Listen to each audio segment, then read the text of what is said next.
The wind off the wall still carried the bite of winter, even here in the soft green of the wolf's wood. Snowmelt dripped in slow droplets from the black-barked sentinel trees, dappling the moss and needled earth below, and the sound was a quiet rhythm, steady, relentless, indifferent. So too, it seemed, was the passing of a life. A small boy's life, snuffed like a candle in the chill draft between stone towers. Bran Stark was dead. Catelyn Stark could not at first believe it. She had heard the thuds, they kept calling them, in her dreams every night since the fall. Two in quick succession, one heavy, one light, a double knock on some unseen door, hollow as a coffin lid. Even now she fancied she heard them at the edge of the wind. One for Bran's slender frame striking the earth below the broken tower window, the other for the sudden stillness of his heart, only moments later.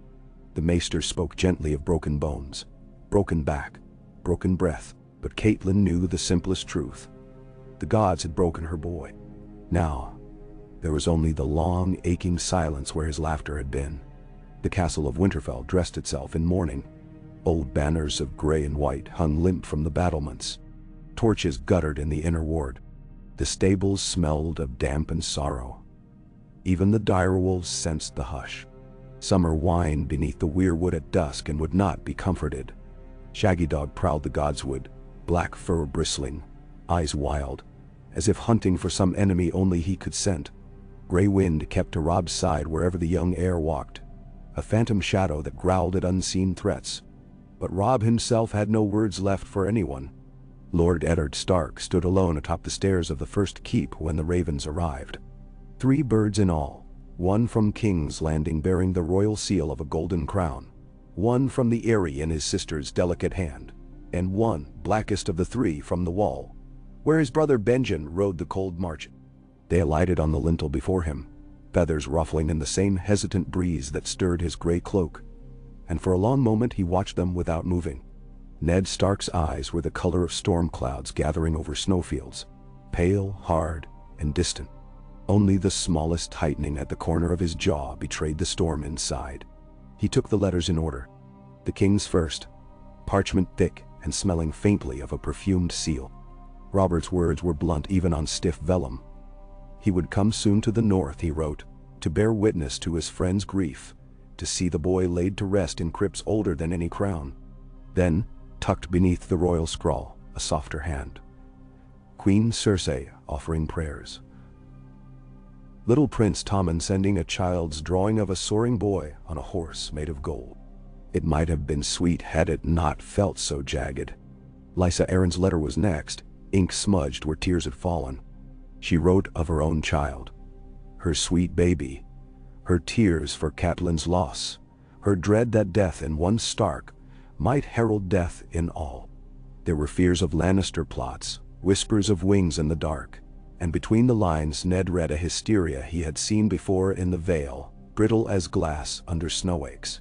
He folded the sheet with care, tucking it against his breast where footsteps could not crush it. The last raven bore no parchment at all. Its message lay in the single black feather knotted about its leg, a Night's Watch token. Benjen's brother to brother, a silent bond that needed no ink.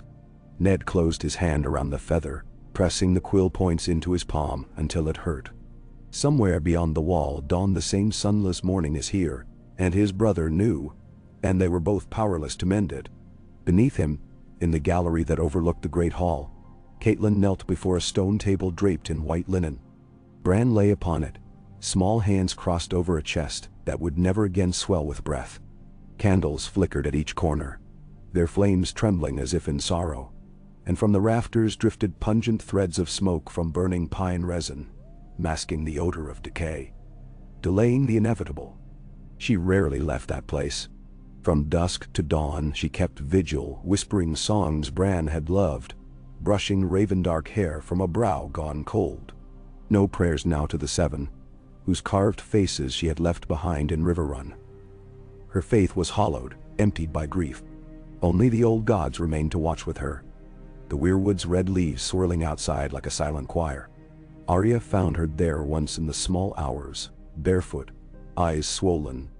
She crawled onto the bench beside her mother and pressed a tiny wooden sword into Bran's folded fingers. "It's needles, brother," she said in a voice raw from crying. "He can keep it in the dark. He'll need a sword down there." Then she tried to speak more but could not, and instead lay her cheek against Bran's unmoving arm, as if hoping some warmth would transfer, leach life back through skin to bone and blood. When none came, she fled, leaving the echo of her sobs in the hall. Sansa never came. She stayed with Septim Ordain behind the guarded doors of her tower chamber, reciting prayers and practicing stitches on linen, so fine each prick of the needle seemed an offense. She wept demurely, as the Septa instructed, but only at appointed times, dawn and dusk. Outside those moments she sat like a figure carved from pale marble, eyes fixed on a point somewhere beyond the horizon. Sometimes Jane Poole tried coaxing a word, a tear, anything, but Sansa only smoothed her skirts and whispered of far-off songs, of nights kneeling in snow, of lemon cakes Bran had once stolen from the kitchen to tease her. Life continued within her, yes, but it was a life embalmed, fragile and bloodless. Rickon, too young to understand death, roamed the courtyard shouting for Bran, tugging at gatehouse guards and kennel masters.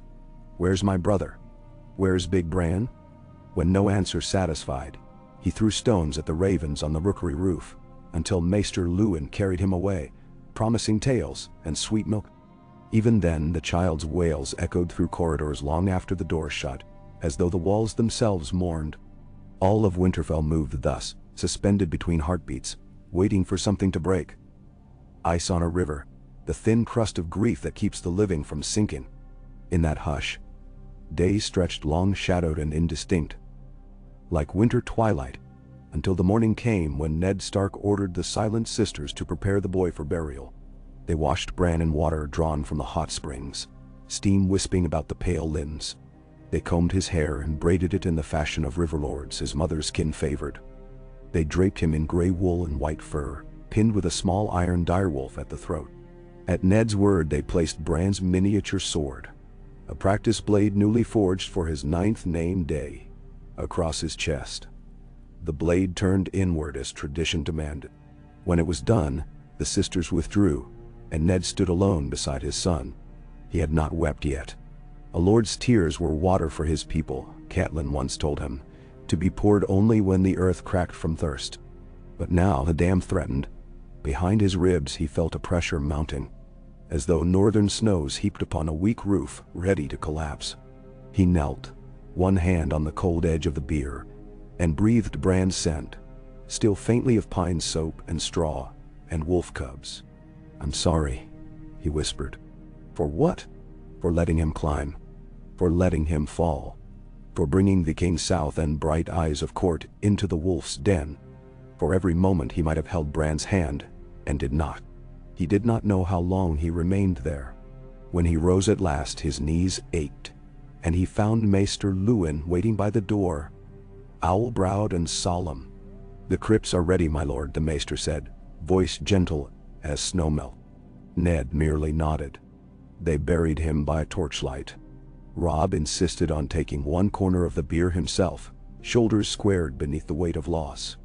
The Darewolves walked ahead, silent procession.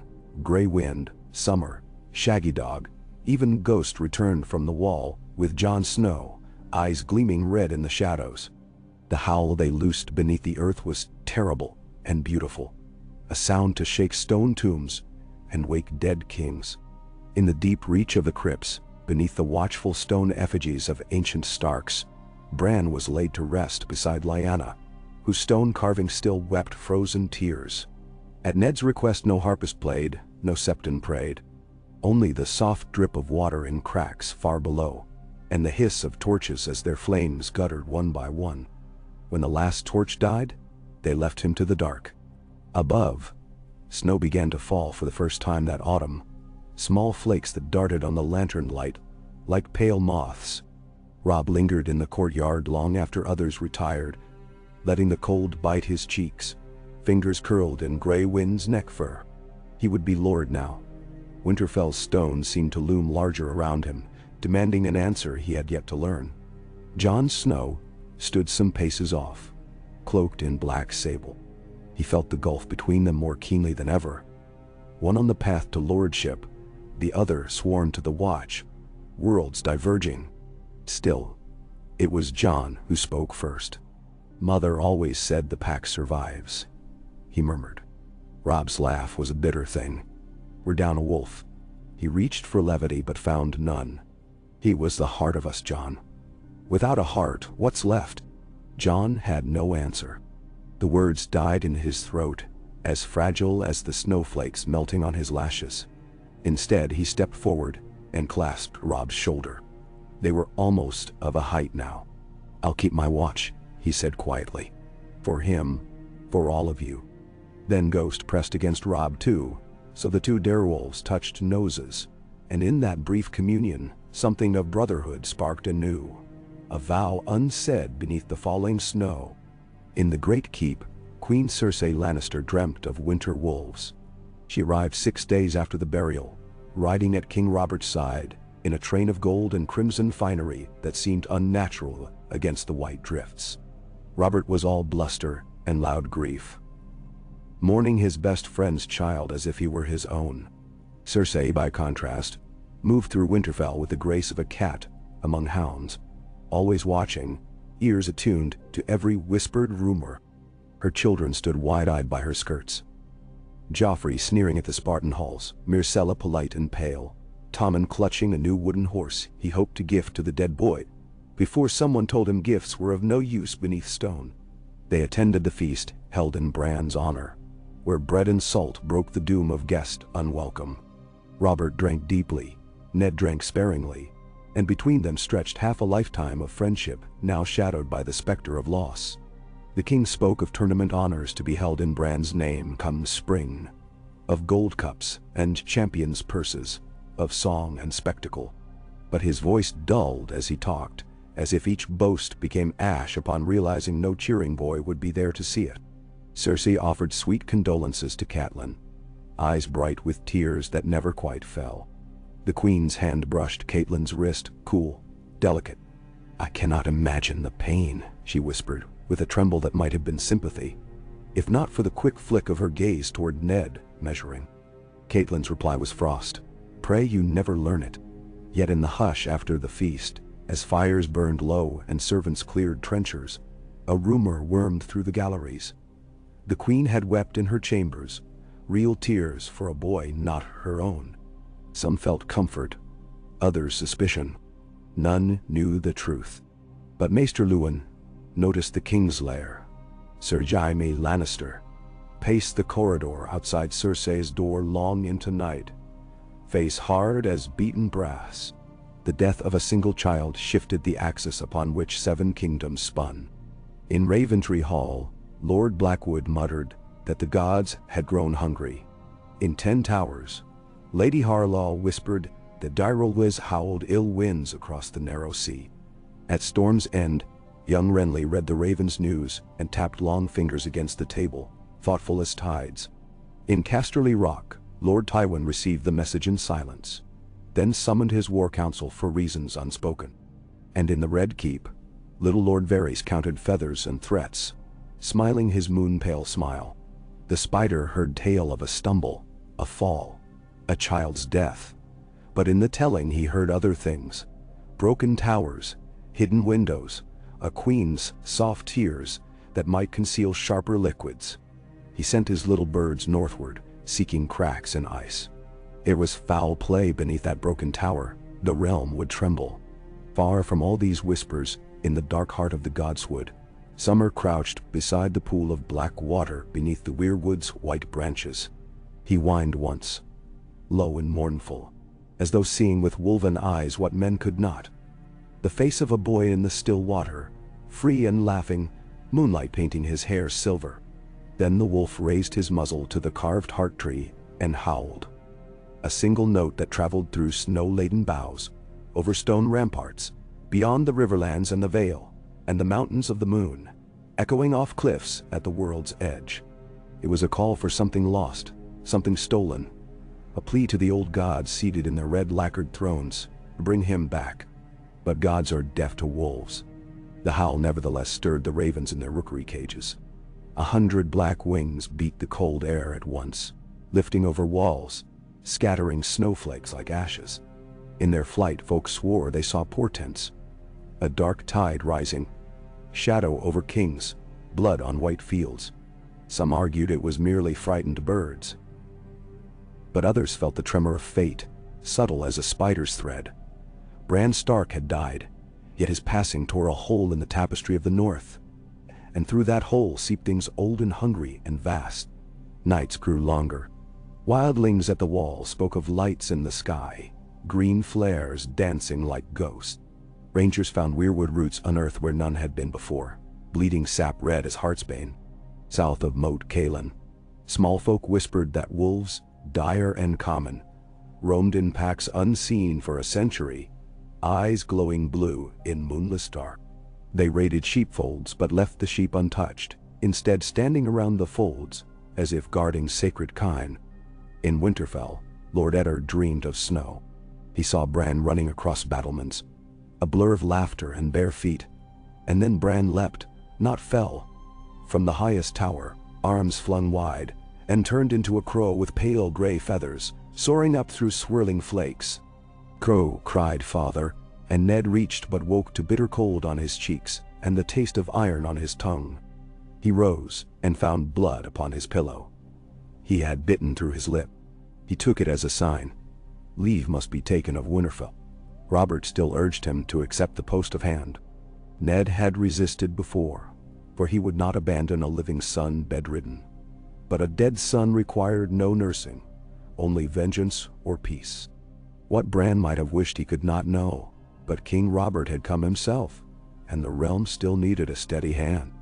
With a heart as heavy as stone, Ned consented to ride south, though every step away from the crypts felt like treachery. Robb would rule in his stead, advised by Maester Luwin and Sir Roderick. Catelyn should have remained to guide her young lord, yet grief's claw would not release its grip on her. She vowed to accompany Ned at least as far as King's Landing, to see justice done in the capital for a son lost in the north. Thus the shapes of futures shifted. Catelyn at court, where once she would have stood sentinel over Bran. Robb lord in truth, sooner than any had planned. Arya bound for the south, where secrets grow like weeds. Sansa promised still to a prince, but one who found little joy in somber halls. Each new thread wove where once a boy's laughter wove, and the pattern no eye could yet decipher. 2 nights before departure, Maester Luwin paid a secret visit to the broken tower. He carried a lantern, its flames small against the gulf of darkness, and his footsteps echoed on the cold stones. At the spot where Bran had struck the ground, the moss still bore a darker stain, though servants had scoured and soapstoned. Luwin knelt, fingertips brushing the mark. He studied the angles of the parapet above, muttering figures, height, descent, possible vectors. He imagined a child of 9, light yet full of curiosity, climbing where he should not. He saw no broken stones, no loose mortar, nothing that should fail. And something inside him whispered. Someone pushed. Yet proof was as thin as ice in early thaw. No witness, no blood but Bran's, no handprints on the sill. Only a queen's tears that came unbidden, and a kingslayer's pacing feet. Luwin, faithful servant of the Starks, tucked away his doubts like a poisoned thorn wrapped in cloth. Someday he might present it to his lord. Not today. As he left, his lantern's glow flickered across the wall, revealing a sliver of parchment caught in the stone. A torn corner stamped with the red wax of House Lannister, half a lion rampant. He pocketed it beneath his robes and said nothing. Morning of departure dawned pale and sorrowful. The king's retinue swelled the courtyard, crimson banners, gilt armor, the hammer sigil of Baratheon glinting beside the lion of Lannister. Stark retainers lined the walls, silent as graven images. Robb stood at the gate, wearing his father's old brigandine, shoulders square yet face too young for its grim set. Grey wind whined at his knee but obeyed when Robb laid a calming hand on the direwolf's head. Ned embraced his son. "Guard them," he murmured. "Guard them all, Catelyn, your brothers, your people." Robb swallowed and nodded. He did not trust his voice. Catelyn kissed Rickon's brow, smoothed Arya's wild hair, squeezed Sansa's hands. Then she turned away, climbing into the covered wheelhouse that bore the Stark sigil beside the royal goal. The crunch of wheels on fresh snow sounded like bones breaking. Jon watched from the inner ward. He would ride south only as far as the King's Road fork, then turn east to Castle Black. He clung to the thought of the wall. Duty, honor. Things colder even than Winterfell stones, but solid beneath the feet, unyielding. A place where grief could be locked behind black iron gates. Ghost pressed close, and Jon felt the wolf's silent heartbeat echo his own. As the gates opened, wind swept the courtyard and lifted tiny whirlwinds of snow. In their swirl, some saw the shape of a boy, dancing one last time across Winterfell, beckoning. Then the caravan moved, crunch of hooves, clatter of steel, creak of wheels. The watchers on the wall lifted bowed heads to see them pass, and in their eyes flickered uncertainty. The world they knew shifted, the North's heart buried, its blood riding south upon wheels of fate. They did not know, could not know, that in the crypt below, beneath slabs of granite, something stirred. A dream, perhaps, or a memory. Not Bran himself. Flesh rots, bones endure. But the memory of him, infused in roots of weirwood sneaking through stone, drinking the prayers of a mother, the tears of a wolf. Deep in that darkness, a pale echo sighed, and the heart tree far above rustled, though no wind blew. The old gods had lost a child, but they are patient beyond seasons. Seeds may die, from death roots spread. Winter comes, and with it springs of unexpected growth. The caravan dwindled along the King's Road, a streak of color against white plains. Behind them, Winterfell's ancient walls loomed like mourning giants, eyes fixed on horizons where the sun dipped blood red. Bran Stark was dead, yet the song of his passing had just begun. A low note, trembling beneath the music of men. Kings and lords, queens and wolves, cages of iron, and thrones of cold swords. And somewhere in that gathering symphony, a shadowed harmony rose, soft as falling snow, sharp as ice cracking on a river. None heard it yet, but soon the realm would dance to its tune. For in the Seven Kingdoms, a single death could echo like thunder across the mountains, stirring old ghosts from slumber. Night settled, blanketing fields in silver light. Deer wolves howled again, and their cries braided with the hush of midnight, weaving a lullaby only the stars could translate. A boy has fallen. A wolf has died. But in the darkness under stone, a seed of winter bides its time. The night listened, the north held its breath, and fate turned a new page. Heavy, uncharted, soaked already in the ink of sorrow. Back key. And the King's Road unspooled beneath the company like a long gray ribbon, vanishing into the south where fog blurred the horizon, and the very notion of summer felt like a rumor. Ned Stark rode at the fore with King Robert Baratheon, their horses' breath steaming in the morning chill. The hoofbeats were steady, rhythmic, a heartbeat for the column. Yet every measured stride carried Ned farther from the crypt where he had left a piece of his soul interred beside his son. Grief weighed more than plate. He felt it in the ache of his shoulders, the slow tug on his eyelids. But duty was an iron bit between his teeth, and the reins of the realm had been thrust into his hands. Around them the royal retinue wound through pines and bare birches dusted in frost. Crimson Lannister cloaks flared against the muted brown of the forest, moving with feline grace at the flanks. Gold cloaks of the King's Guard shone like pale suns, their helms crested and proud. Farther back came the wagon train of cooks and squires, kennelmen and smiths, followed by the Stark wheelhouse where Catelyn rode. She had refused a saddle. The wheelhouse afforded privacy, and privacy allowed tears she would not shed before Lannister eyes. Inside, curtains drawn against the cold, Catelyn sat wrapped in a direwolf pelt cloak. Bran's old wooden horse clutched against her ribs. She pressed her forehead to the wood so hard it left a pale ghost of its grain on her skin, but no tears came. They had dried somewhere on the journey from Winterfell's gate to the first-mile marker. Now there was only rawness, like skin flayed of feeling, and something flinty beneath. Purpose. She turned the horse in her fingers and remembered Maester Luwin's low words the night before departure. Of torn parchment stamped with a lion, of angles that made no sense for a child's accidental fall. Bran had not been found at the foot of the window. He had bounced as though flung. The thought lodged within her like a shard of ice. Vengeance is a mother's milk, she thought, bitter and necessary. She closed her eyes and let the wheelhouse sway lull her into a vigil of memory. Bran on stilts made from broom handles. Bran laughing as he tried to spar with Robb. Bran peering wide-eyed at the world from the heights he loved so dearly. Outside, the forest deepened. They passed hunters' cottages shuttered for winter, smoke curling up like frail ribbons to vanish in branches overhead. Wolves howled once, twice, then fell silent. The direwolves lifted their heads, gray wind at Robb's side far behind them, Ghost loping beside Jon's gelding toward the rear, Summer and Shaggy Dog pacing uneasily within the baggage train, and in their throats rumbled an uneasy chord. It died as quick as it had risen, but Jon Snow felt hairs stand on his neck. The road smelled strange, heady with pine sap yet threaded with something older, a scent like wet iron and cold stone pressed deep beneath the snow. No one else seemed to notice. Ghost whined low. Jon laid a gloved hand on the direwolf's head, gripping tufts of white fur. "Easy," he murmured, though the murmur was more to calm his own racing pulse than the wolf's. Tyrion Lannister reined his small black horse alongside Jon's. The imp leaned in the saddle watching the direwolf with frank curiosity.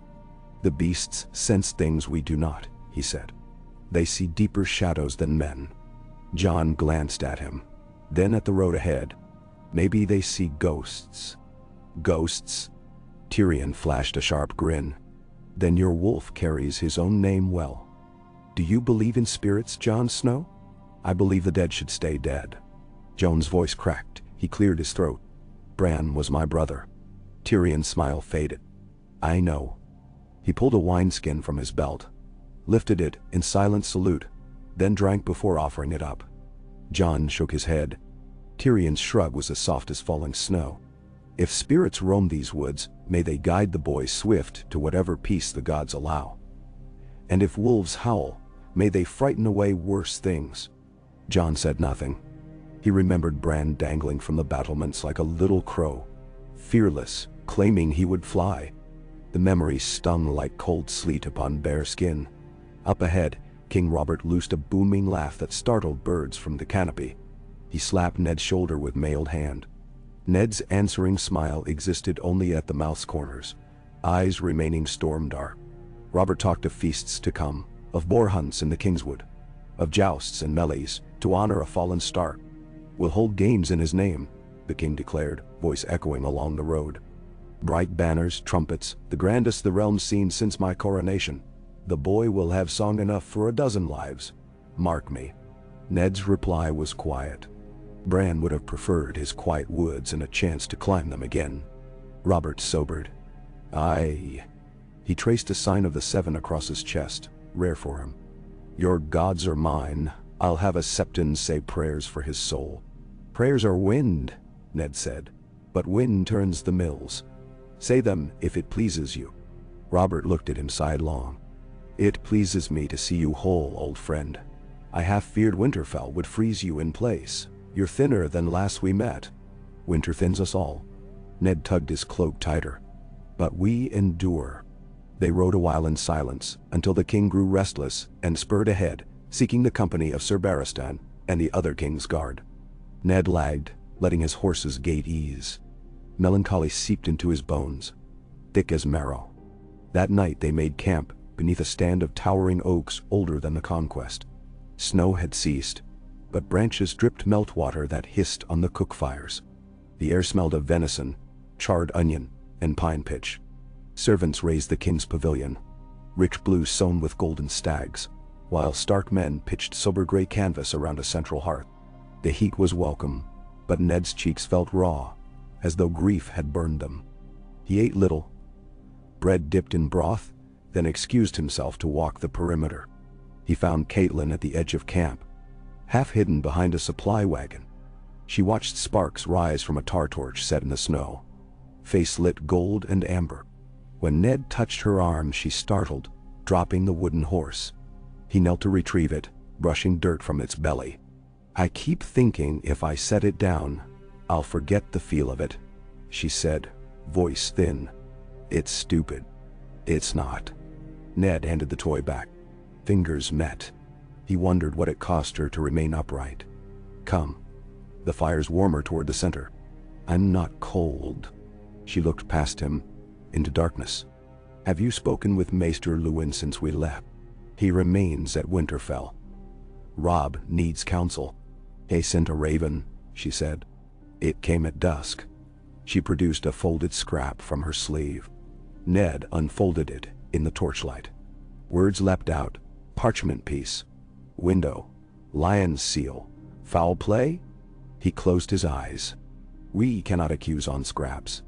I won't rest until we know the truth, she whispered. If the Lannisters, if anyone, pushed him, then we will see justice done, Ned finished. He drew her close, pressing her head to his shoulder. In the king's court, we'll have answers. Her breath trembled. Answers won't bring him back. No, Ned said. But they may keep others safe. On K. Far behind on the King's Road, Winterfell's snow-shrouded parapets glimmered under a thin moon. Robb Stark walked the battlements alone, cloak snapped by a sharp wind. Below, lanterns bobbed where men patrolled, voices murmuring in the hush. He felt their glances. They saw not a boy of 16, but the new Lord of Winterfell, and in their eyes Robb saw a question. Can he bear the weight? He wasn't sure. Gray wind loped beside him, massive paws silent on frost. The direwolf's yellow eyes scanned darkness beyond the walls. Once he stopped, hackles rising, nose twitching toward the godswood. Robb followed the gaze and thought he saw pale movement between trunks, a flash of white against shadow, but when he blinked it was gone. Only the heart tree's face, red sap crusted like old blood beneath eyes carved before memory. Robb descended to the yard, where Theon Greyjoy practiced archery under torchlight. Theon loosed shaft after shaft, each thudding into straw targets with vicious precision. He turned when Robb approached, bow lowering. Can't sleep either? Too quiet, Robb admitted. Every sound reminds me of Bran's laughter. Theon's expression softened. He offered the bow. Shoot. It helps. Robb knocked an arrow, drew, released. The shaft struck slightly left of center. Theon grinned. Again. They took turns, arrows sprouting like brambles from the target while their breath smoked in the chill. The simple rhythm dulled Robb's grief, sanded it to something manageable. When the quiver emptied, Theon fetched arrows, whistling. Your people need to see you out here. A lord that mourns but still trains. That's a lord they'll follow. Robb grunted. Father wrote that if you'd spent half as much time with books as you do boasting, you'd make a fine maester. Theon laughed, tossing him an arrow. Books don't win wars. Wars. Robb's voice husked. Do you think there'll be one? Maybe, Theon said. The realm's a tinderbox. Your brother's fall might be the spark. He looked toward the dark sky. But if it comes, I'll stand with you, Robb. You have my word. Robb stared at the arrow in his hand, then drove it point first into the frozen soil. I pray we never need it. Okay. East of the wall, a pale dawn bled across endless snowfields. Jon Snow trudged among new recruits. Thieves in ragged furs, poachers smelling of wood smoke. Boys like himself yet seemingly older. All eyes fixed northward where the wall rose like a frozen mountain. Its blue-white face caught early light and flung it back coldly. Jon tried to see beauty in it, but found only indifference. A promise that nothing of warm hearths or brotherly laughter had place there. Atop the King's Road tower, Jon paused, staring up. Ghost circled his boots. Memory stabbed. Bran claiming had climbed the wall one day, ride the winch cage to dizzy heights, see beyond. Fate is a wheel, Jon thought. Sometimes grinding bones beneath it. He forced himself onward. At Castle Black's yard, Benjen Stark greeted them. Quiet as mice, are you? Good. The snow drinks your noise in the haunted forest, but the others won't. He caught Joan's eye, nodding solemnly. Later, over a meal of oat bread and thin stew, they spoke alone in the cell Benjen used for quarters. We heard of the boy. Benjen's face looked newly lined. I'm sorry, Jon. Jon swallowed. I should have been there. You're where you swore to be, Benjen said. The Watch needs men of honor. Honor doesn't fill the holes left by the dead. No, Benjen agreed. It fills the holes in the living. He patted Ghost's flank. These direwolves, they see softer things. Keep him close. Na Tranoro. Ka. 5 days beyond Moat Cailin, the royal convoy crossed into the riverlands. Fields lay fallow, coated in frost rime shimmering like glass. Peasants emerged from crofters' huts to gape at gilded wagons rolling through their frozen lanes. Ned noted gaunt faces and half-empty grain stores. The long summer's end had come hard. Winter's teeth would cut deeper yet. He wrote mental notes. Send seed grain come spring, commission relief wagons, if the crown could spare coin. Yet coin seemed to vanish faster each year, spirited into tourneys, palaces, and Lannister coffers. He sighed, praying the treasury still held enough silver honestly minted to feed small folk who bent backs for lords that rarely glanced their way. That evening, as campfires dotted a meadow beside a frozen brook, a rider bearing the twin tower sigil of House Frey arrived. Lord Walder, ancient and rumor-ridden, invited the king to cross at the twins. Robert's reply was a bellow of good cheer. He'd welcome Frey's hospitality, especially if it came with wine. Ned frowned. Walder Frey's hospitality cost more than coin. But he kept counsel, filing caution alongside grief. Cersei Lannister approached as Ned supervised the guard rotation. Candlelight from nearby tents sketched gold along her cheekbones. Her green eyes flickered like the last glow of embers. Lord Stark, she said, mellow as summer mead. A word, if it please. It does, Ned answered, though it did not. They walked a pace beyond earshot. Cersei glanced at sentries, ensuring privacy. I wish to offer condolences. Your boy. There are no words. There are, Ned said quietly, but none change fact. She studied him. To lose a child. Her voice trembled. I have feared it since Joffrey first suckled. We mothers birth pieces of ourselves, Lord Stark, and the world is cruel to frail flesh. Unexpected moisture glassed her eyes. She blinked it away. If there is aught I can do, pray tell me. Ned's surprise flickered. He had read cunning in this queen, but rarely vulnerability. Your kindness honors him. I thank you. He hesitated then. Did Bran speak with you the night he fell? Cersei's lashes fluttered. Speak, why should he? He enjoyed climbing. Her face paled fractionally. Tragedy of accidents. She reached to grasp his hand, fingers cool. Take solace where you may, Lord Stark. She withdrew then, swirling crimson cloak around herself like bloodied silk. Ned watched her go, heart thudding. The queen's grief seemed genuine, yet something in her recoil felt wrong, too polished. Later, he sought the royal library wagon, rummaging through tomes to steady his mind. He found a slim volume of Andal ballads and leafed through, until sleep claimed him at the writing desk.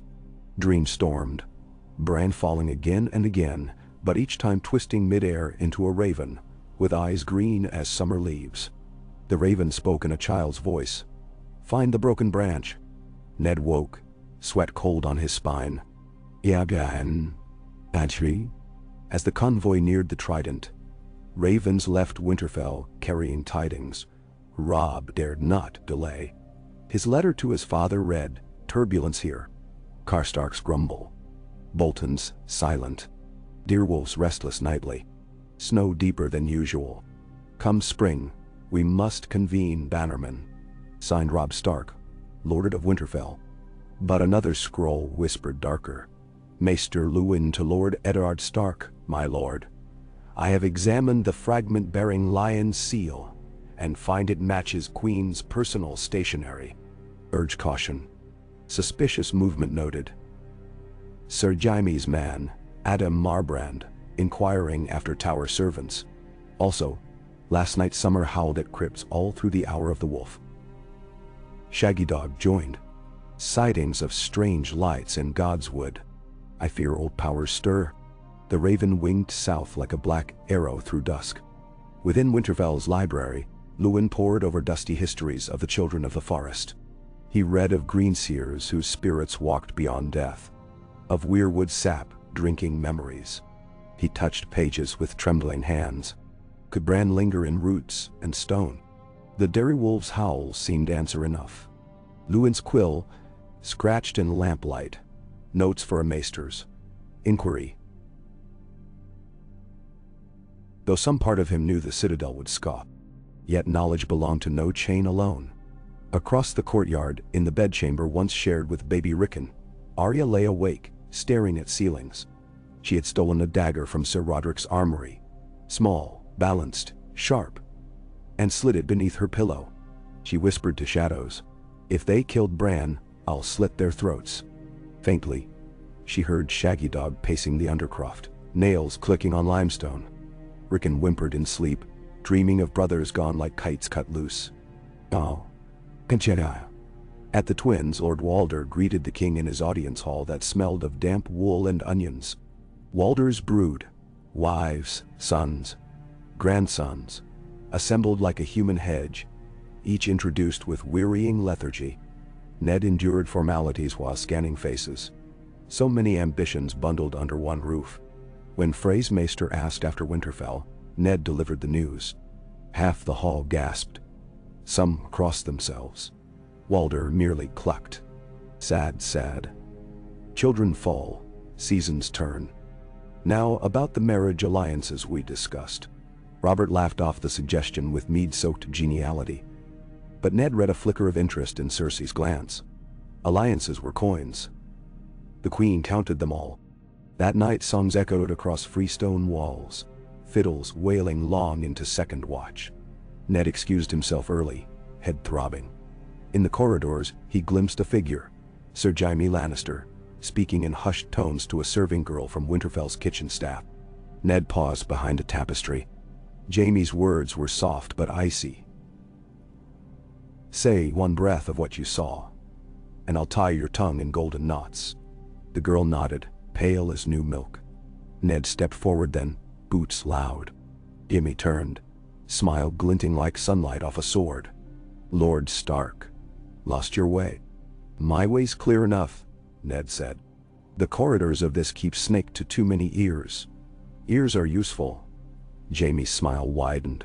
"Sometimes they tell you why little princes cry." Ned's hand rested on the hilt of ice. "And why little boys fall."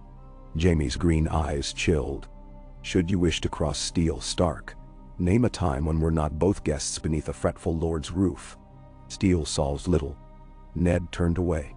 Behind him, Jaime's laughter clanged like hollow bells. In his chamber, Ned wrote a new entry in pouch cipher. Lannister threats to servant witness. Evidence mounting. Need proof before accusation. Yeah. Jean? Oh. Beyond the neck, a storm gathered over crack-backed marshes. Lightning stitched the sky. Thunder rolled across wetlands where will-o'-wisps flickered like drowned stars. The convoy pressed through rain-slicked mud. Wheels stuck, horses floundered. At last, they sought shelter in the ruins of an old First Men holdfast, its mossy walls ringed by half-shattered menhir stones. The ruins' great hall lacked roof, but offered dry flagstones. Fire sprang up, ring after ring. Smoke curled through blown rafters, mixing with petrichor. Jon found himself positioned between the Gold Cloak's watchfire and the baggage wagons. Tyrion joined him, cloak-drenched, hair plastered. "Good evening for drownings," the dwarf quipped. "Or drown God blessings," Jon replied.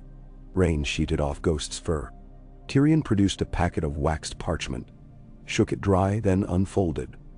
A rough sketch of the broken tower at Winterfell. Jon recognized the silhouette instantly.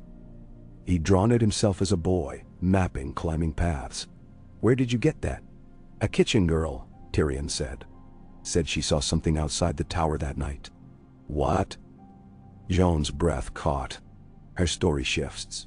Once she claims a maid was sent inside. Once she says she glimpsed shadows fighting at the window. But always the lion appears. Tyrion tapped his quill. "I'd dismiss her if not for the fear in her eyes." Jon stared at the drawing. "If someone harmed Bran, then war is a heartbeat away," Tyrion finished quietly. My brother has iron in his smile these days. Iron cuts. He folded the parchment. I will not let innocence bleed for Lannister pride. Jon looked at him skeptically. Tyrion sighed. Yes, I drink. Yes, I jest. But I'm not without conscience. Prove it, Jon said. How? Help me find truth. Jon's voice hardened. For Bran. Tyrion regarded him a long moment, then nodded once. When we reach King's Landing, walk softly. Spiders spin webs there. He slid the parchment into Jon's palm. Hold that like a dagger. It may yet save a life. Above them lightning cracked, illuminating the shattered roofline. For a breath Jon thought he saw a boy perched on the stones, hair whipped by wind, arms spread as though balancing. Then darkness crashed back, and the shape was gone. E.K. In dreams, Bran Stark walked through Winterfell's crypts. Cold stone pressed his bare feet, yet he felt no chill. Torches guttered out as he passed, plunging corridors into deeper gloom. He found himself before Lyanna's effigy, and the stone maiden opened her eyes. They bled red sap. She spoke, not yet. Bran turned and climbed a stair that spiraled beyond sight. Each step thrummed with heartbeat. When at last he emerged, he stood atop the tallest tower, looking down upon his own broken body sprawled below. Yet the body breathed. He felt tethered. Two selves, one alive in dream, one dead in earth. An owl landed upon the parapet and became a three-eyed raven. Fly, it cawed. Fly or fall forever. Bran reached for the sky, but his hands were roots, branches, feathers. He leapt and became wind. Somewhere deep beneath Winterfell, the heart tree opened unseen eyes. Yeah. Morning returned the sun, sharp and brittle after storm. The convoy rolled on, crossing bridges of cut stone, through fields where crows pecked the last gleanings of harvest. At midday, a rider from King's Landing galloped up dust-plumed. Sir Jory Castle, sent ahead weeks earlier, had been attacked on the Gold Road. 2 men dead, no coins stolen. Only Stark letters missing. Ned read the report, fist tightening. He sent Sir Roderick with double guard to follow and find culprits. Catelyn heard and clenched the wooden horse so hard a crack spider-webbed its flank. That night she crept from the wheelhouse and sought Ned's tent. Guards moved aside. Inside, maps spilled across the table, candles guttering. Ned was alone. Catelyn closed the flap and spoke in a low rush. We can't wait for justice to find us. We must seek it. I am seeking, Ned said, tapping a map.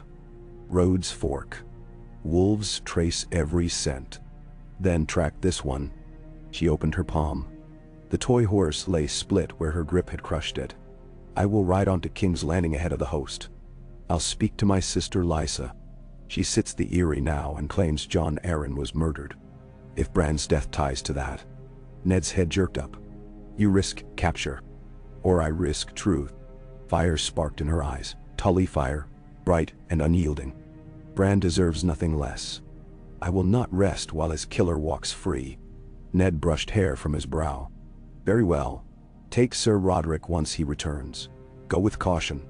He paused, voice cracking. And come back to me. She leaned in, kissed his temple. I will. Leaving the tent she felt lighter, purpose, forged from grief. Above the sky wheeled with unfamiliar stars. Catelyn raised her eyes, wondering if Bran's spirit raced among them. Ka. Atop the Tower of Joy deep in Dorne, a pale figure clad in white armor dreamed of snow.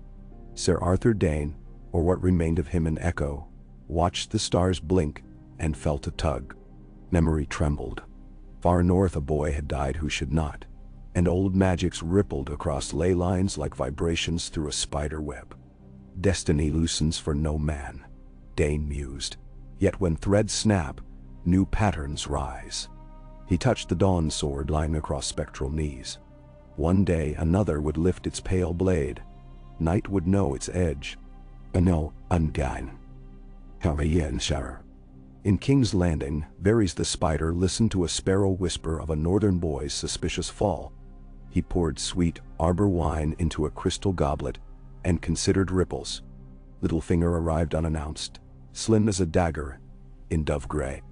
Candle flame painted mischief upon his smile. I smelled secrets. Secrets have no odor, Varys said. Oh, but they taste, Littlefinger replied, flicking tongue along teeth. A boy tumbling from a tower tastes of blood and gold. Gold indeed, Varys murmured. Some limbs break cleaner than reputations. Littlefinger plucked a sugared plum from a bowl. How high was the fall, I wonder? And who greased the sill? The higher the perch, the deadlier the drop, Varys said. But crows feast no matter. Littlefinger bit into the plum. Juice bled down his wrist like wine.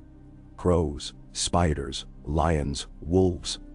All will dance. We need only choose the music. He licked his fingers, bowed with exaggerated flourish, and sauntered out, cloak swishing. Varys watched him leave, eyes slitted. Music might change, but dancers often stepped on blades they did not see until too late. He opened a scroll bearing the sigil of House Stark, Eddard accepting the hand's chain. Varys sighed. War is a beast that grows fat on dead children, he whispered to no one. He folded the parchment like an old wound. K. In Winterfell's Godswood, Maester Luwine found Arya beneath the weirwood. She practiced with a stick sword, striking at falling leaves with surprising grace. Each rust-colored leaf shorn became a tiny blade swirling to the ground. Luwine cleared his throat. Young lady, the hour's late. I'm practicing. Arya parried invisible foe. He studied her form.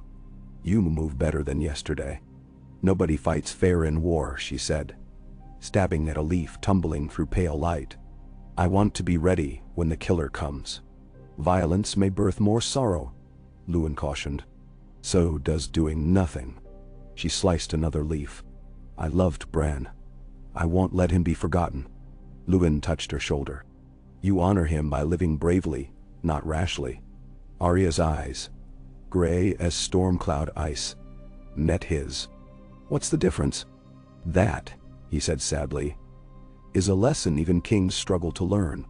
He led her back to the keep while above them ravens gathered on weirwood branches, black silhouettes against pale bark. Their caws echoed across stone like harsh laughter. On the 15th day of travel, the king's convoy reached the outskirts of King's Landing. The city sprawled along the Blackwater rush, walls rising like a serpent of stone. Smoke curled from 1,000 chimneys, carrying scents of fish oil, tannery vats, and baked bread. The morning sun struck the Red Keep's crimson towers, casting long shadows across slums where life clung precarious.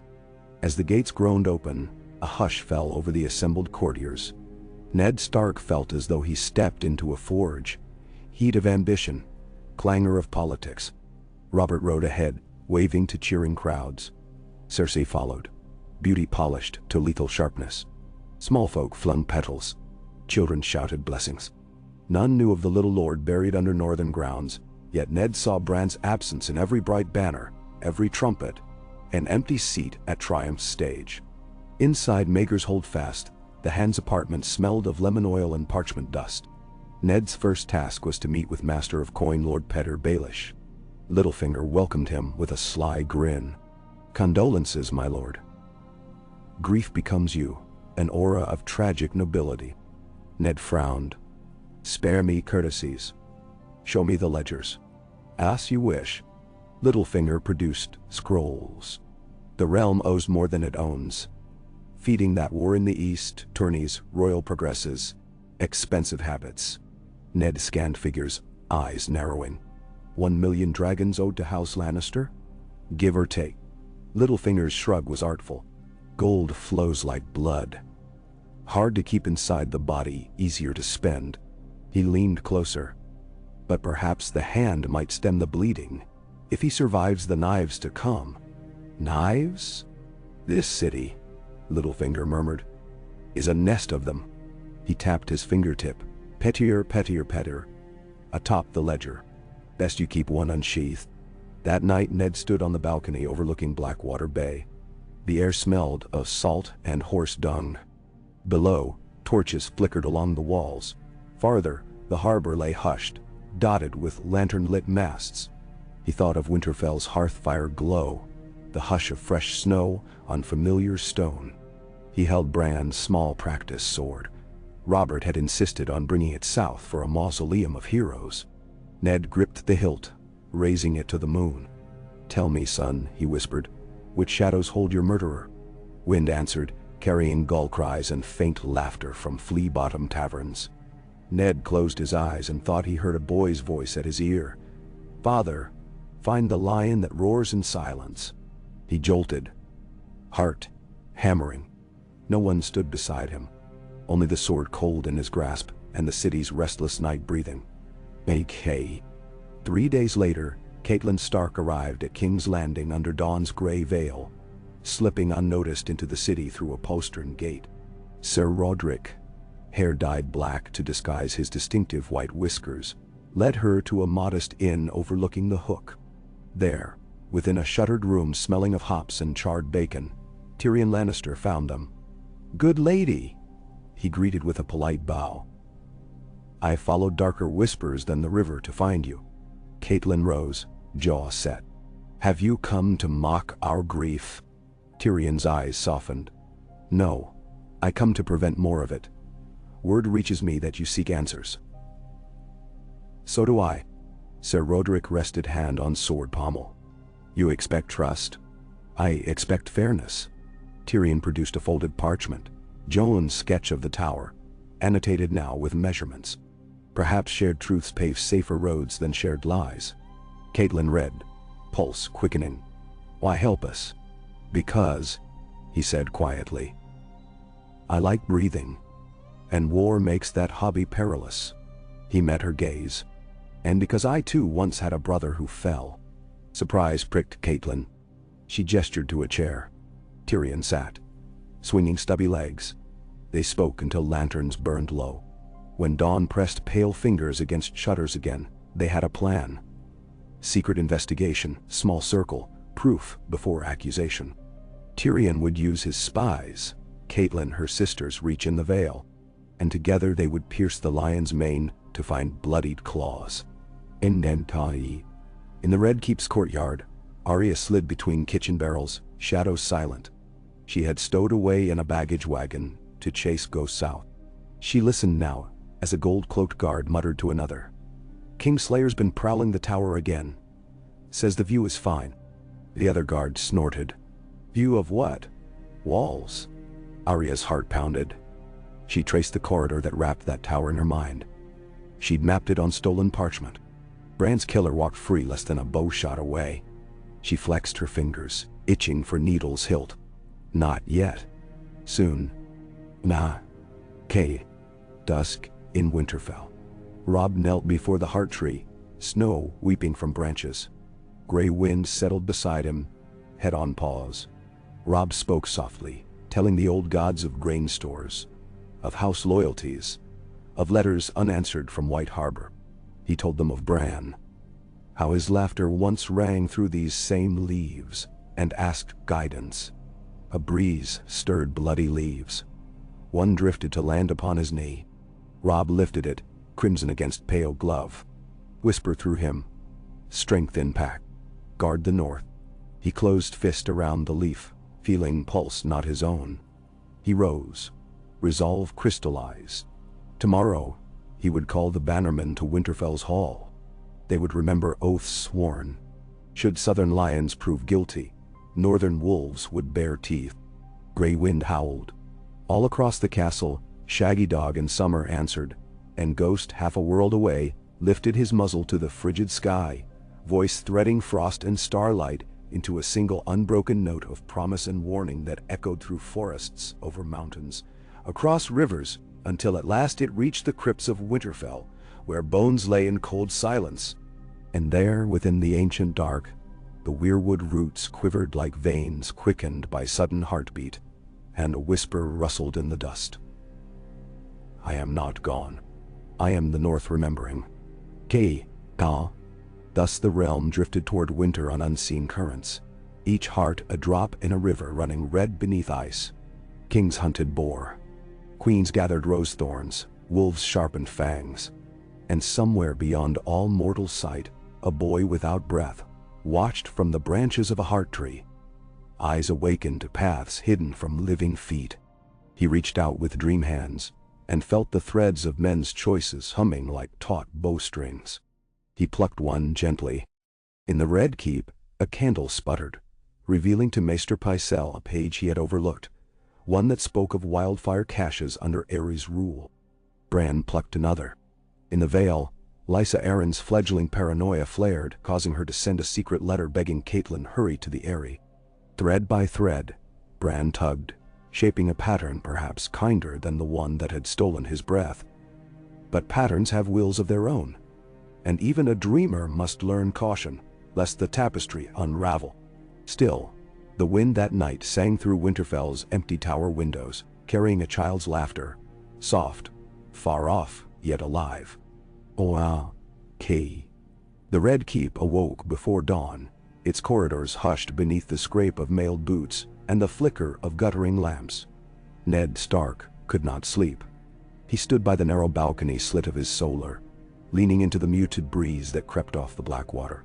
Far below, the river whispered around pilings and stone, carrying lantern light like drowned stars. Somewhere in that murk, gulls screamed their hunger at floating refuse. Ned listened. One hand splayed on cold marble, and forced himself to breathe deeper than grief would allow. The city was a hive, a thousand hearts thrumming. His own beat felt lonely in the din. Behind him, the chamber door groaned. Ser Jorah Castle entered, cloak damp with morning mist, eyes rimmed red from sleepless hours. He offered a bow. "My lord, the city watch captain has brought the girl." His voice pitched low. "The cook's helper from Winterfell's kitchens. She's terrified." "Yes, she should be." Ned pushed away from the window. "Bring her." Moments later, 2 gold cloaks ushered in a slight figure, swaddled in patched linen. Her hair, once the bright chestnut of northern summer, hung lank and dark. Fingers clutched each other like birds seeking shelter. Ned dismissed the guards and had the girl sit near the hearth where embers glowed faintly. "Tell me your name," he said. "Nan, my lord." Dot. Her voice quivered like spun glass. "We are far from Winterfell, Nan, but you speak now to the head of that house. No harm will come to you while the Direwolf sigil flies." He waited until her trembling eased the smallest fraction. "I need truth. Did you climb the tower the night my son fell?" "I did," she whispered. "Lady Lysa sent me for boiled wine." She'd caught a chill. Eyes darted. "But when I passed beneath the broken tower, I heard voices. A man and a woman. Angry then. Quiet." She swallowed. I looked up. Candlelight at the window. Shadows moving close, too close. "Did you see faces?" "Faces? No. But the woman's hair was like gold in the flame. And the man, tall, all in black, a knight's shape." Her gaze dropped to her lap. Then something heavy struck the sill, and the shadows lurched. I heard. Her breath hitched. I heard a child cry out, but only for a blink. Then all went silent. Ned felt the room tilt. The walls of polished red stone swayed like trees in a gale. Hands closed to fists at his sides. "Why keep this until now?" "I tried to speak," Nan sobbed, "but a rider in lion colors came to the gates next morning. Paid the steward to send me south with fresh spice stocks. In the inn at Hayford, Sir Adam Marbrand cornered me.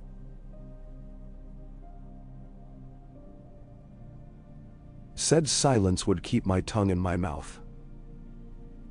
She touched her throat unconsciously. "I fled. The Black Brothers found me on the road." Ned knelt, meeting her eyes. "You did well to come." He pressed a copper star into her shaking palms, then a second, then 3. "Stay here. Captain Janos will find you lodging in the keep, under Stark protection." "Naeste."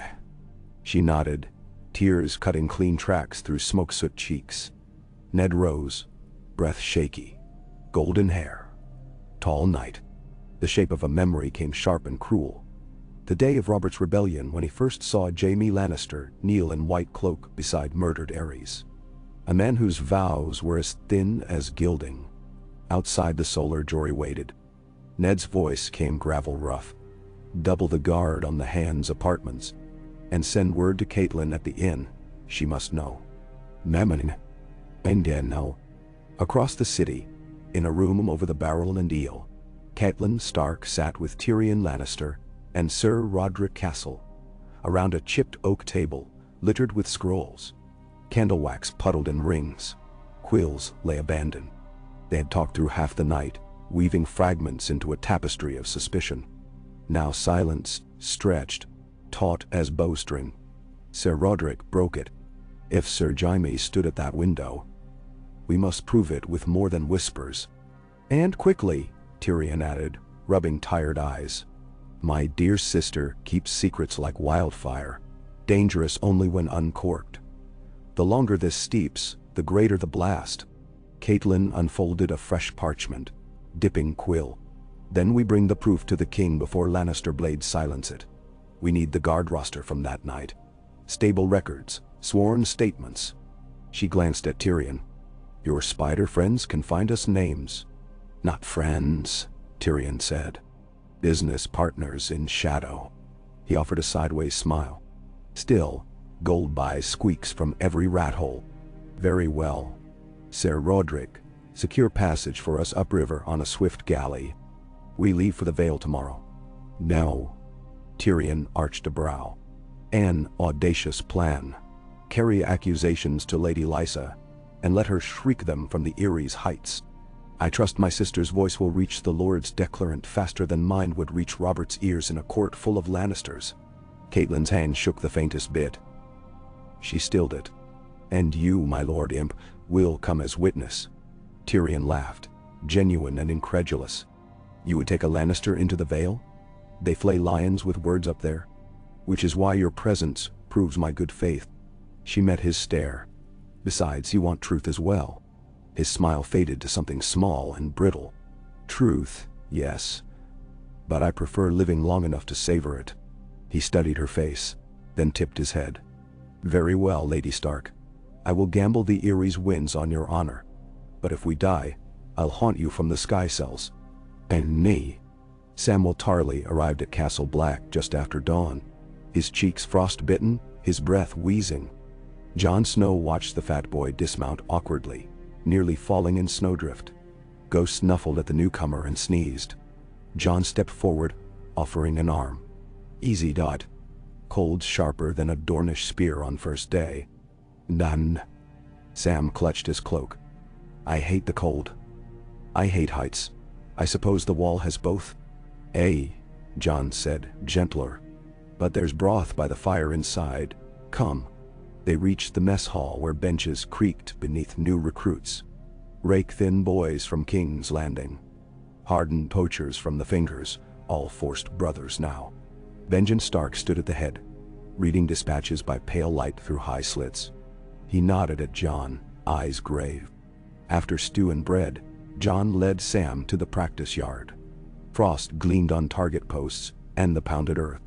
Sarah Leeser Thorne barked orders, voice rasping like old iron. Swords up! Shields you call arms?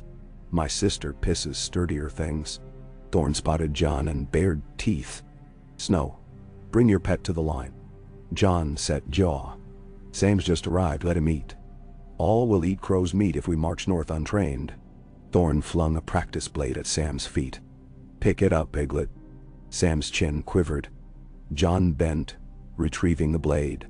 At least let me show him hold and stance. Teach him while the others flay your hide. Arms up. Da arm. Jon glanced to Benjen, who said nothing. Gaze unreadable. So Jon placed the wooden sword in Sam's clammy grip, guided elbows. Knees bent, he murmured. Weight forward. Sam fumbled. Thorne laughed, a sound like a wolf on bones. Strike, pig. Sam swung. The sword slipped, clattering. Laughter rang. Rage sparked in Jon. Rage at Bran's killer walking free, at a world that mocked the timid. Ghost prowled along the yard edge, lips curling. Jon stepped between Sam and Thorne. Enough. Thorne's eyebrow arched. Enough. Then you face me. Jon lifted a practice blade. The yard fell silent. They circled.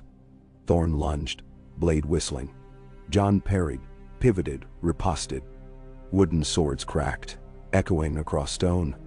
Jon fought as though each strike carved a path back to Winterfell, to Bran laughing under spring sun. Minutes churned into breathless heartbeats, until Jon feinted left, spun, and tapped Thorne's chest with the tip. Victory, dot. Murmurs rippled. Thorne's face flushed purple. Well played, Snow, he growled. Though the wall judges harshly, when pride bleeds into insolence. He stalked away. Benjen approached, clapped Jon's shoulder. You fight for the helpless. Good. He eyed Sam. But remember, courage is teaching, not just fencing.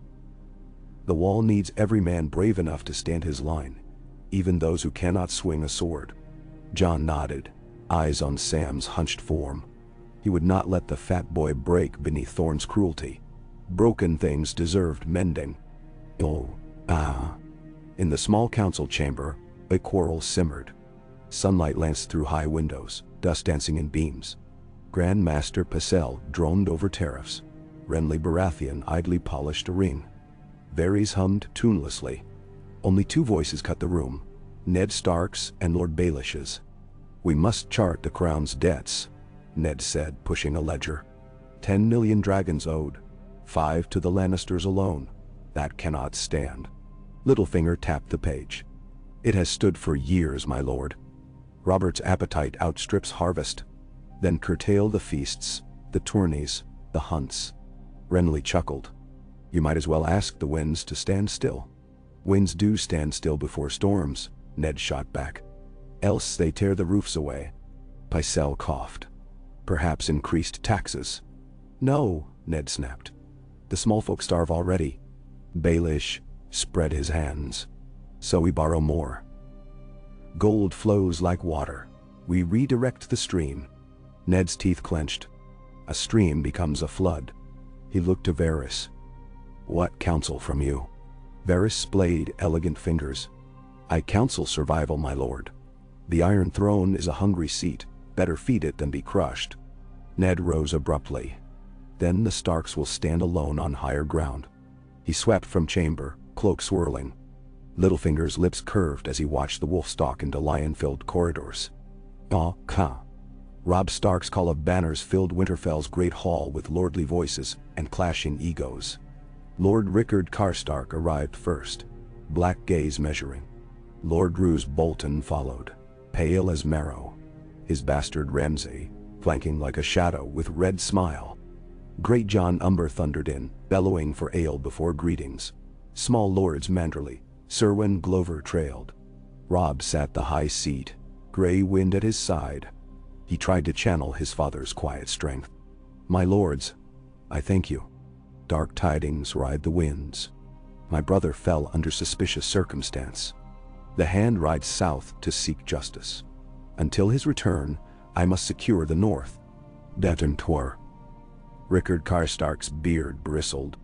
Justice lies downriver behind Lannister walls. Why wait? March and demand the Kingslayer's head. Roose Bolton's eyelids drooped. March south unprepared and we bleed snow across the neck. Better bide and gather proof. Knives in shadow cut deeper than swords in sun. Greatjon slammed fist on trestle. Proof? A direwolf pup could sniff guilt on those golden bastards. We ride. Robb lifted a hand. We will not break vows of fealty without cause. My father seeks truth in King's Landing. We hold until his summons. Ramsay Bolton smirked. And if truth dies on a Lannister blade? Grey Wind growled. A hush fell. Robb met Ramsay's eyes. Ice steady. Then the north will howl, until lions shatter. He let the silence linger until Greatjon's grin split. Ha! The cub shows teeth. The assembly relaxed, tension easing into flagon clinks. Yet Robb felt a shadow settle. Bolton eyes lingered too long on gray fur. Karstark hungers twitched for vengeance. He prayed father's letter would come soon. And Ani and Tau. Arya Stark's world narrowed to hidden stairwells and secret lists. Servants who lingered outside chambers, guards who swapped shifts on Jaime Lannister's rounds. Syrio Forel's lessons echoed in her muscles. Quick as cats, quiet as breeze. Nightly she slipped from sleeping pallets to trace the Red Keep's bones. Needle's sibling dagger waited in her sleeve. On the 7th night, she found herself atop a lesser parapet overlooking a moonlit courtyard. Below, Jaime Lannister stalked alone, cloak trailing silver in moon haze. He paused beneath the broken wing griffin gargoyle.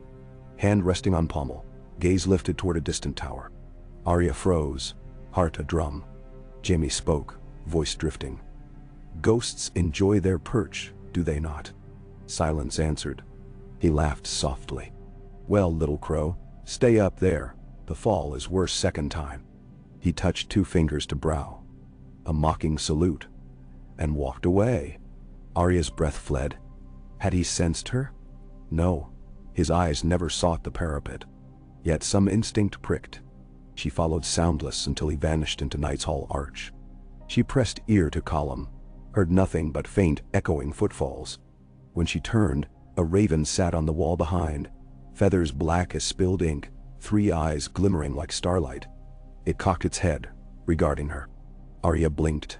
A heartbeat later, only a normal raven remained, croaking. She backed away, pulse racing. Magic was for songs, yet the Night's Watch crest bore 3-eyed ravens. Bran had loved those tales. She. Bran's spirit drifted vast and weightless, borne on black wings across winter skies. He saw the wall glimmer like blue crystal beneath moon. Saw a shadow deeper than night slip through a gate of ancient ice.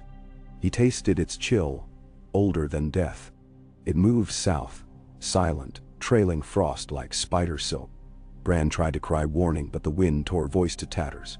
So he reached, pushing consciousness into Summer's sleeping mind in Winterfell. The dire wolf jerked awake, hackles rising. Through lupine eyes, Bran felt snow on muzzle. Smelled distant decay. Heard heartbeats of men in hall above. He howled, mournful and urgent. Robb stirred in high chamber, dream fractured by wolf song. He threw on cloak, hurried to Godswood. There Summer prowled, eyes gold and wild. Gray wind met them, rumbling. Robb knelt, fist in Summer's fur. "What is it, brother?" Leaf litter rustled though air lay still. The heart tree's face seemed to lean, lips carved in ancient sorrow. Robb shivered, sensing his family's blood in those red tears. He whispered, "Speak through roots if you must." And though only wind answered, he felt resolve bloom like frost flowers. The North would not be caught sleeping. The royal court gathered in the throne room for Petitioner's Day. Atop the Iron Throne, Robert slouched, crown askew, goblet near empty. Cersei stood beside in lion cloth of crimson velvet. Lords clustered like crows. "Tywin's cousin Sir Kevin," gnarled Lord Stokeworth. "Oi, Lord Giles Rosby," coughing behind silk kerchief. Ned Stark joined them, expression carved from stone. Grand Maester Pycelle announced, "Sir Jaime Lannister petitions the throne with urgent matter." Jaime strode in, white cloak pristine. Robert lifted bleary eyes. "Brother of the Queen, what troubles your golden mane?" Jaime bowed. "A matter of affront, your grace. Rumor poisons the court that I was involved in the tragic fall of Lord Eddard's son. I request trial by combat to clear my name." A hush crashed. Ned felt blood thunder in ears. Jaime's gaze flicked to him, mocking promise of battle. Robert shifted. "Rumors be damned. Eddard, do you accuse the Kingslayer?" Ned's jaw clenched. Evidence incomplete. Yet Jaime forced his hand. He met the lion's smirk. "I seek justice, not sport. My investigation continues." Cersei's voice rang clear. "An accusation left to fester dishonors the crown. Either charge my brother, or cease this slander." Robert scowled. "I tire of bickering. Ned, will you stand the accusation?" Ned's fingers closed on pommel of ice. Nan's trembling face surfaced, the wooden sword on Bran's crypt. Catelyn riding into danger. He inhaled. "Not yet, your grace." Jaime's smile spread, sly and razor thin. "Then permit me to travel to Casterly Rock. Business with my father." Robert waved dismissal. Go then. Jamie bowed, lion in triumph. Ned watched him leave, dread nodding. The lion slipped the noose, slinking home to sharpen claws among Lannister hordes. He must act soon, else proof would vanish behind rock and gold. In 3 days later, Catelyn's party boarded the Storm Dancer, a sleek river galley.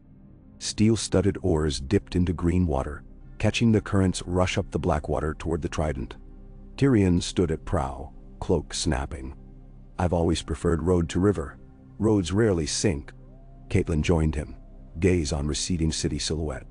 Nor do roads offer quick passage through enemy lands. We'll outrun Lannister riders. Nin. Roderick steered from stern. Behind, the city's walls dwindled, until only the red keep-speared horizon, a blood-red thorn. Wind freshened. Tyrion sipped arbor red. Tell me, milady, what do you expect of Lysa?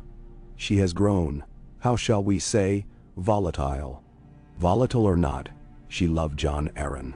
If she believes the Lannisters murdered him and now Bran, she will grant asylum and send her knights, or imprison us in sky cells. Tyrion smiled wry. But adventure keeps life entertaining. Catelyn faced the sunrise gilding river ripples. Adventure? My son lies dead. Tyrion lowered eyes. She spoke softer. We sail not for thrills, but to stop another child's bones from breaking on cobble. Tyrion lifted goblet. Then may river and wine speed justice. He drank to the sun. Akshin. At King's Landing's edge, Arya crept into a disused stable where straw molded sweet rot. She lit a tallow stub, an unfurled parchment stolen from Littlefinger's study. A ledger of coin paid to city masons for refurbishing the broken tower months prior to Bran's fall. The order bore the seal of the Master of Coin, Petter Baelish. Why repair a tower none climbed? And why weeks before her brother's fall? She sank to knees, heart hammering. Perhaps the tower's secrets ran older, deeper. She traced lines with fingertip until noise outside snagged breath. Muted footfalls, hushed voices. She pinched candle, plunging stable into dark. Through cracks, she glimpsed two figures, Baelish and Varys, cloaks brushing straw. Baelish murmured, Our wolf whelp sniffs too close. Keep the king distracted. Varys' tone airy, distraction I can supply. A tourney stoked by tragedy perhaps. Arya's pulse raced. Baelish chuckled.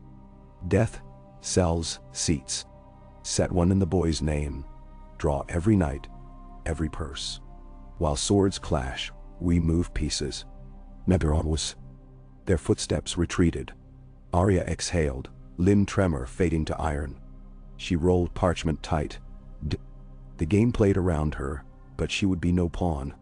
Kings, spiders, mockingbirds, it mattered not. She would be a needle in their hearts. Night fell on the wall, like a black cloak trimmed with ice. Jon Snow walked the battlements with Sam, torch sputtering. Stars stabbed the sky.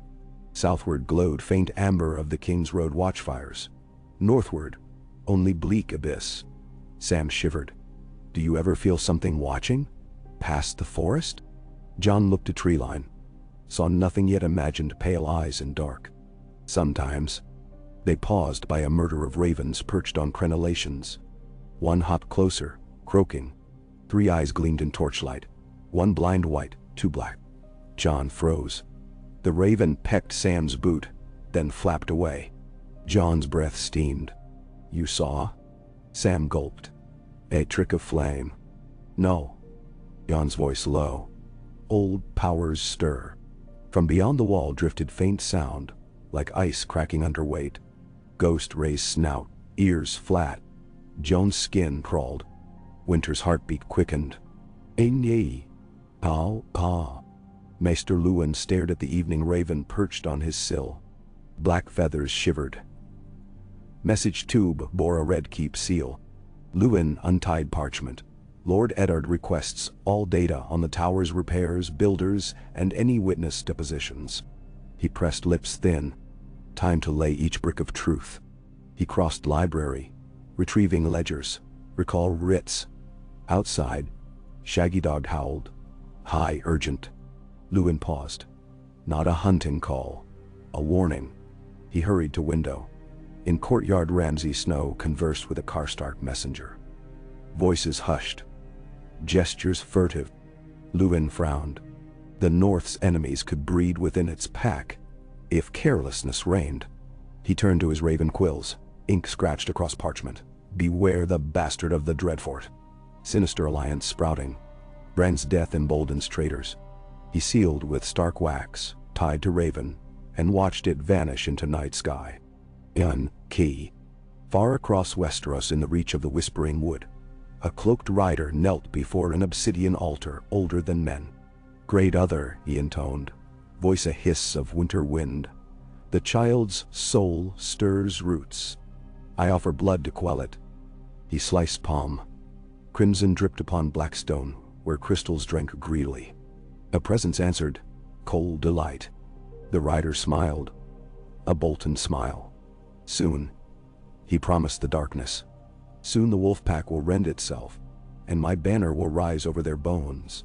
Isha.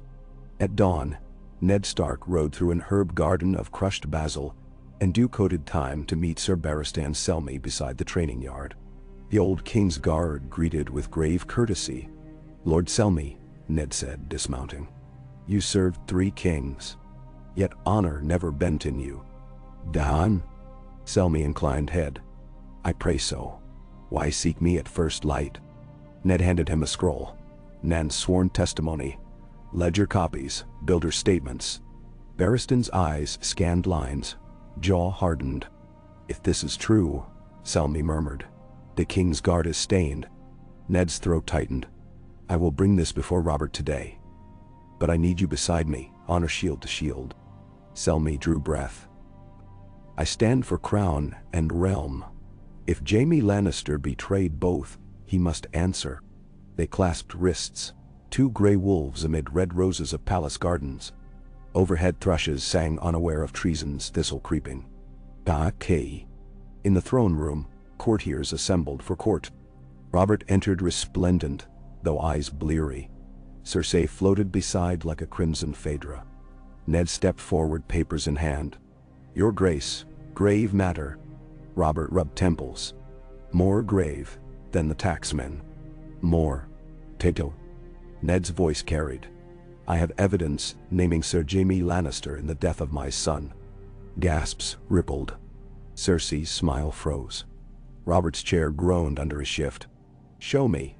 Before Ned could speak, doors banged open. A herald rushed, pale. My lords. Sir Jaime's father rides from the west, 10,000 men at his back. Banner of the Lion. One saddle. Cersei's eyes glittered triumph. Murmurs boiled. Littlefinger's smile flickered. Varys' face became moon-smooth. Robert stood, rage and wine mixing. Damn the gods. Lannisters march on the crown without my word. Cersei stepped forward, voice honeyed. My father comes only to protect his family's honor after foul accusations. Ned bristled. An innocent man does not hide behind an army. Renly spoke, eyes wide. We cannot host 10,000 lions in King's Landing. They'll devour the grain stores. Littlefinger chimed. Unless they lay siege outside and starve the city dry. Chaos erupted, lords shouting, knights drawing half-blades. Robert slammed fist on armrest. Silence. The hall stilled. Ned knelt, thrusting parchments toward the throne. Read, Your Grace. Judge if honor or treachery marches. Robert stared at scrolls, then at Cersei. 2 sides of the battle within him, friend and wife. He closed eyes, lips moving in silent curse. Finally he spoke. I will read. Until then, no army crosses the Blackwater. Send ravens to Lord Tywin. He will halt at Stony Sept and underwait my command. Menendus. Cersei's face shuddered. My father obeys none but himself. Then he'll obey my steel. Robert glared. Or I'll ride west and fetch his head. Tension hummed louder than any harp. Court dismissed. Ned exhaled. The weight remained, proof in Robert's hands, yet a lion host at gates soon. Battle lines drawn by grief of one boy. No. Pow. In Vale skies, storm dancer carved through cold spray beneath towering bluffs. Fog wreathed slender masts, gulls wheel. Catelyn watched rising peaks, fingers of stone clawing clouds. Tyrion joined, cloak spattered with brine. In at the crossroads ahead, the captain called. Tyrion stretched. A night under roof, before mountain climbs. Catelyn nodded, mind on letters tucked in satchel, Lewin's warnings, Ned's pleas for calm. Storm brewed from every quarter. She placed hand on railing, feeling wood tremor with river's surge. Somewhere Bran's spirit rode wind. She prayed it guided her feet true. Tyrion followed her gaze. Fate is a drunken god, he mused, stumbling, spilling souls. She managed a faint smile. Then, let us walk sober. The shore neared, lanterns blinking. Mountains loomed like sleeping giants soon to waken beneath wings of war. Beyond the wall, in haunted forest, a ranger named Othor knelt to study tracks in fresh snow. Prints shaped like men's, yet edges smoked with frost, sinking deeper than weight allowed.